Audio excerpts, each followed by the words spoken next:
உங்கள் அனைவரின் மீதும் ஏக இறைவனின் சாந்தியும் சமாதானமும் என்றென்றும் நின்று நிலவட்டுமாக. எல்லா புகழும் அல்லாஹ் ஒருவனுக்கே உரித்தாக்கட்டும். இன்றைக்கி நம்ம அல்குரானுடைய 102வது அத்தியாயம் 6வது வசனத்துடைய தப்சீர் விளக்கத்தை தான் பார்க்க போகிறோம். திண்ணமாக நீங்கள் நரகத்தை பார்க்கத்தான் போகின்றீர்கள் அப்படிங்கிறது தான் அந்த வசனம். அதாவது உண்மையான மார்க்க அறிவு இல்லாதனால நீங்கள் எதை நோக்கி செல்கிறீர்கள் என்பதை மறுமையில் நேரில் காணத்தான் போகிறீர்கள். அதாவது நீங்கள் எல்லாருமே கியாமத்துடைய நாளில் நரகத்துக்கு முன்னாடி கொண்டு வரப்படுவீங்க.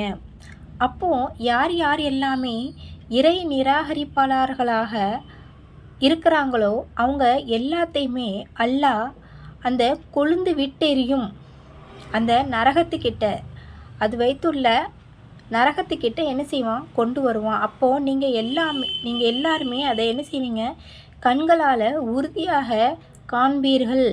அப்படிங்கிறத தான் நமக்கு இந்த அல்குரானுடைய வசனம் 102வது அத்தியாயம் 6வது வசனம் நமக்கு சொல்லித் தருகிறது. அல்ஹம்துலில்லாஹ். நரகத்திலிருந்து பாதுகாப்பு தேடுவோம் நம் அனைவரும்.